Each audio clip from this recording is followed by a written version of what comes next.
आपको इस पर क्लिक करना है। एंड जैसे ही आप इस पर क्लिक करते हैं तो आप आधार कार्ड के पोर्टल पर आ जाएंगे, माई आधार पोर्टल के ऊपर, और उसके बाद यहाँ आपको लॉगिन का एक ऑप्शन देखने को मिलेगा।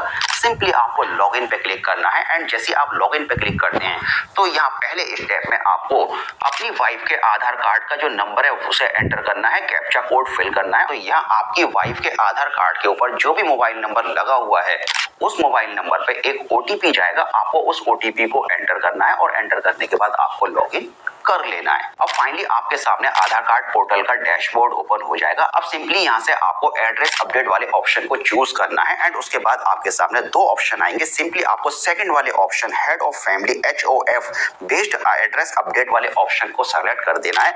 एंड उसके बाद यहाँ से आपकी वाइफ का जो करंट एड्रेस होगा, जो उसके घर का एड्रेस होगा, वो आपको शो हो जाएगा। सिंपली आपको नीचे स्क्रॉल करना है एंड उसके बाद यहाँ details of HOF required for update कुल मिला के इस वाले कॉलम में अब आपको अपना आधार कार्ड नंबर एंटर करना है। तो जैसे ही आप यहाँ अपना आधार कार्ड नंबर, यानी कि जैसे ही हस्बैंड अपना आधार कार्ड नंबर यहाँ एंटर करेगा, उसका मोबाइल नंबर ऑटोमेटिकली यहाँ पर फैच हो जाएगा। एंड उसके बाद यहाँ आपको रिलेशनशिप में हस्बैंड सेलेक्ट कर लेना है। अब नेक्स्ट स्टेप में आपको यहाँ एक डॉक्यूमेंट अपलोड करना होगा। एंड जैसा कि आप स्क्रीन पर देख रहे हैं, अगर आपके पास इनमें से कोई भी डॉक्यूमेंट है तो आप डॉक्यूमेंट अपलोड कर सकते हैं, लेकिन अगर आपके पास इनमें से कोई भी डॉक्यूमेंट नहीं है तो सेकंड लास्ट आप देख रहे हैं सेल्फ डिक्लेरेशन फॉर्म का आपको एक ऑप्शन देखने को मिलेगा। सिंपली यहां से आप सेल्फ डिक्लेरेशन फॉर्म वाले ऑप्शन को सेलेक्ट करके सेल्फ डिक्लेरेशन फॉर्म को अपलोड करके आगे का प्रोसेस कर सकते हैं। अब सेल्फ डिक्लेरेशन फॉर्म आपको कहाँ मिलेगा, कैसे फिल करना है, इस सीरीज के लास्ट एपिसोड में हम फॉर्म को फिल करना जानेंगे और कहां से आपको फॉर्म को लेना है उसके बारे में बात करेंगे। एंड चलिए फिलहाल अब बात करते हैं कि आगे का प्रोसेस क्या है। तो सिंपली यहां से अब आपके सामने एक पेमेंट का पेज ओपन हो जाएगा। अब यहां से आपको 50 रुपए का एक पेमेंट करना है।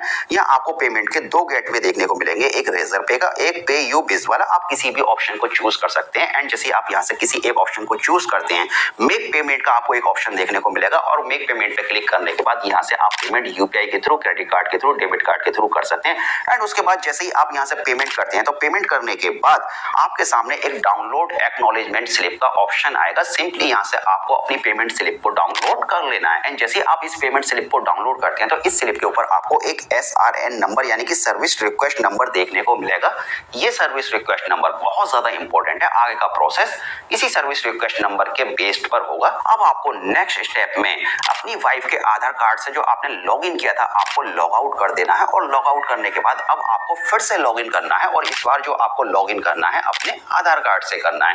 यानी कि अगर आप हस्बैंड हैं तो आपको अपने आधार कार्ड से लॉगिन करना है। सिंपली आपको लॉगिन पे क्लिक करना है, फिर से डैशबोर्ड आपके सामने ओपन हो जाएगा। एंड उसके बाद आपको सबसे नीचे स्क्रॉल करना है और नीचे स्क्रॉल करने के बाद आपके सामने एक ऑप्शन आपको शो होगा, my head of family request. सबसे लास्ट में ऑप्शन शो होगा, आपको इस पे क्लिक करना है। एंड जैसे आप इस पे क्लिक करते हैं तो इस पे क्लिक करने के बाद आपसे सर्विस रिक्वेस्ट नंबर मांगा जाएगा। अभी आपने जो स्लिप डाउनलोड की थी उसके ऊपर आपको सर्विस रिक्वेस्ट नंबर देखने को मिलेगा। सिंपली आप वहां से सर्विस रिक्वेस्ट नंबर देखिए और यहाँ पर एंटर कर दीजिए। एंड जैसे ही आप यहाँ सर्विस रिक्वेस्ट नंबर एंटर करेंगे तो आपकी वाइफ के आधार कार्ड के लास्ट के 4 डिजिट आपको यहाँ ऑटोमेटिकली शो हो जाएंगे। एंड उसके बाद यहाँ आपको एक्सेप्ट वाले ऑप्शन पे क्लिक करना है। एंड जैसे ही आप एक्सेप्ट वाले ऑप्शन पे क्लिक करते हैं तो आपके सामने एक मैसेज आएगा कि you have accepted the request as a head of family for sharing your address. इसका मतलब ये है कि अब आपने अपने एड्रेस को शेयर कर दिया है अपनी वाइफ के आधार कार्ड के एड्रेस के साथ और उसके बाद आपको सिंपली डैशबोर्ड पे आ जाना है और आपका जो प्रोसेस है वो ऑलमोस्ट कंप्लीट हो चुका है। अब आपकी वाइफ के आधार कार्ड के एड्रेस के ऊपर आपके आधार कार्ड में जो एड्रेस था वो ऑटोमेटिकली प्रिंट हो जाएगा। तो दोस्तों अभी आपने जो भी प्रोसेस किया है, अगर आप इसका स्टेटस देखना चाहते हैं तो सिंपली अभी आपको फिर से लॉग आउट करना है और इस बार आपको फिर से लॉग इन करना है अपनी वाइफ के आधार कार्ड से। एंड जैसे आप अपनी वाइफ के आधार कार्ड से लॉग इन करेंगे तो लॉग इन करने के बाद आपको सबसे नीचे बॉटम में आ जाना है और बॉटम में आने के बाद आपने जो एड्रेस चेंज करने के लिए रिक्वेस्ट डाली है आप उसका स्टेटस बहुत ही इजीली चेक कर सकते हैं। एंड जैसा कि अभी आप फिलहाल देख रहे हैं हमारा पहला स्टेप ड्राफ्ट स्टेज कंप्लीट हो चुका है, पेमेंट स्टेज भी हमारी कंप्लीट हो चुकी है। अभी वेरिफिकेशन स्टेज में हमारी एप्लीकेशन चल रही है और उसके बाद वैलिडेशन स्टेज आएगी एंड देन उसके बाद ये कंप्लीट हो जाएगा और एक हफ्ते के अंदर आपकी वाइफ के आधार कार्ड में जो पुराना एड्रेस था उसकी जगह अब नया एड्रेस अपडेट हो जाएगा।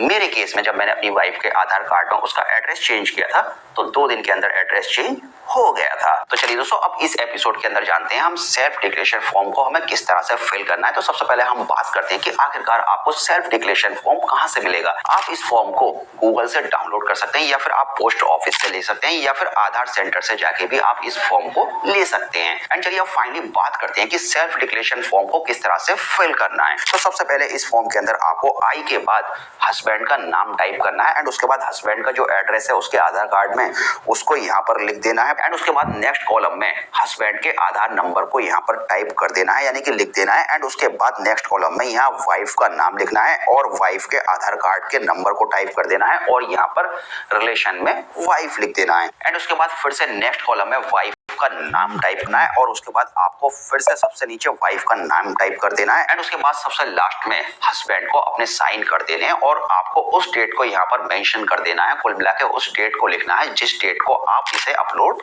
करने वाले हैं। चलिए अब इसको पीडीएफ में किस तरह से बनाना है इसके बारे में बात करते हैं। तो इसको पीडीएफ में बनाने के लिए सिंपली आपको गूगल प्ले स्टोर से कैम स्कैनर नाम की एप्लीकेशन को अपने फोन के अंदर इंस्टॉल करना है। एंड एप्लीकेशन को इंस्टॉल करने के बाद उस एप्लीकेशन से इस डॉक्यूमेंट को स्कैन करना है। एंड जैसे ही आप उस एप्लीकेशन से इसको स्कैन करेंगे तो ये डॉक्यूमेंट यानी कि सेल्फ डिक्लेरेशन फॉर्म पीडीएफ में कन्वर्ट हो जाएगा, और आप उसको अपने फोन के अंदर सेव कर सकते हैं, और जो साइज होगा वो 2 MB से कम होना चाहिए। एंड चलिए अब फाइनली बात करते हैं कि आखिरकार अगर आप अपनी वाइफ के आधार कार्ड में उसका एड्रेस चेंज नहीं करेंगे तो आपको क्या क्या प्रॉब्लम हो सकती हैं। तो पहली प्रॉब्लम आपको तब होगी जब आप कहीं बाहर घूमने जाएंगे। आपको अपनी वाइफ की आइडेंटिटी प्रूफ करनी है, और आप अपनी वाइफ का आधार कार्ड उस वक्त दिखाएंगे अगर आपने एड्रेस चेंज नहीं किया है तो वहां आपको प्रॉब्लम होगी। सेकंड, जब आप वोटर आईडी के लिए अप्लाई करेंगे तब भी प्रॉब्लम होगी। एंड सो अगर थर्ड प्रॉब्लम की बात की जाए तो अगर आप अपनी वाइफ का अकाउंट ओपन कराते हैं तब भी आपको प्रॉब्लम होगी। एंड सबसे बड़ी प्रॉब्लम आपको तब होगी जब आप मेडिकल में जाएंगे, जब आपका बेबी का टाइम आएगा, और जब आपका फर्स्ट बेबी होता है तब आपको कुछ गवर्नमेंट की तरफ से अमाउंट मिलती है, तो उस अमाउंट को क्लेम करने में भी आपको प्रॉब्लम होगी।